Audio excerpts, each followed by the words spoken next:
please pay particular attention to those shoes that haven't been worn.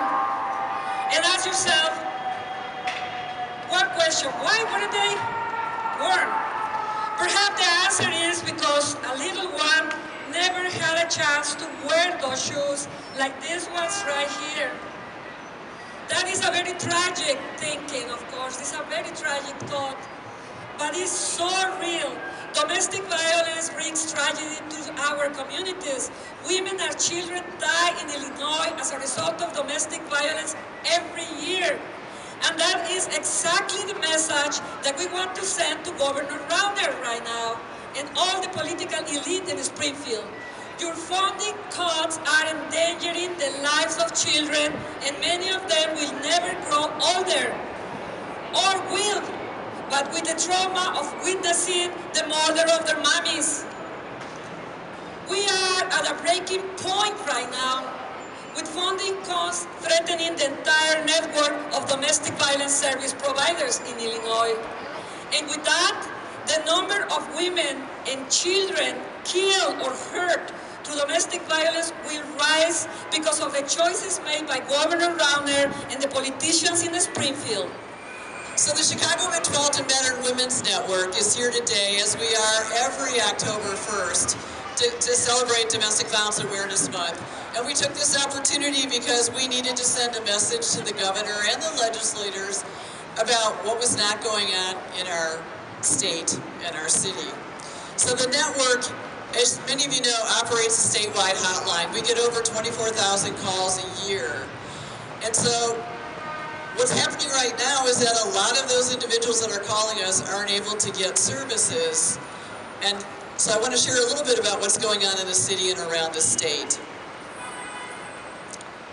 There was an organization, a domestic violence agency in Centralia, Illinois, called PAVE, which as of July 31st closed its doors. That left 5 counties in southern Illinois unable to serve the 700 victims that they usually served every year. So let's talk about another agency in southern Illinois. Let's talk about SWAN.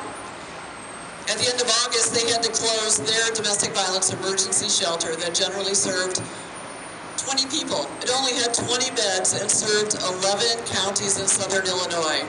So if we add that up, that's what, 16, 17 counties that are not being served by domestic violence services in southern Illinois. It's incredibly important that you keep reminding us what the consequences are.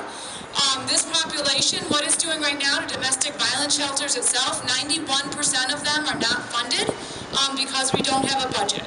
That means around the state, 75,000 people are not going to get served, 20,000 alone right here in Cook County.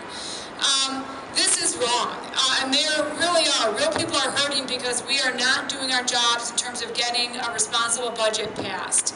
I also believe, I think most people in the state acknowledge that we need additional revenue as part of the solution. We need revenue.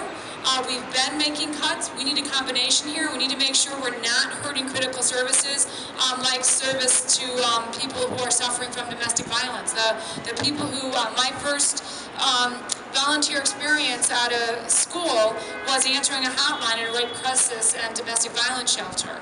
And the stories that you hear and the way you're able to actually intervene and make a difference to those women primarily and their kids is truly remarkable.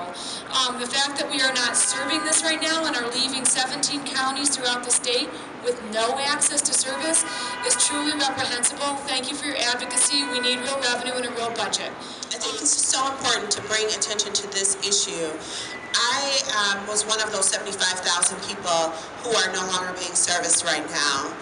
You have an advocate in the Illinois House. You have an advocate who is at the table trying to make sure that policies that are effective and just for women, for children, for LGBTQ communities. I think it is so important that you understand that you do have an advocate, and myself and many of the members of the General Assembly. We have to continue these types of demonstrations. We have to continue the phone calls, the letter writing, the postcards, the door knocking. Anything that you are doing right now to raise awareness to this issue is going to be so key.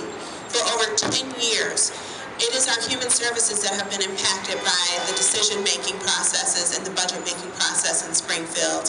And we need to continue to say that we're no longer willing to say that we're going to balance our budget on the backs of the most vulnerable people in our state.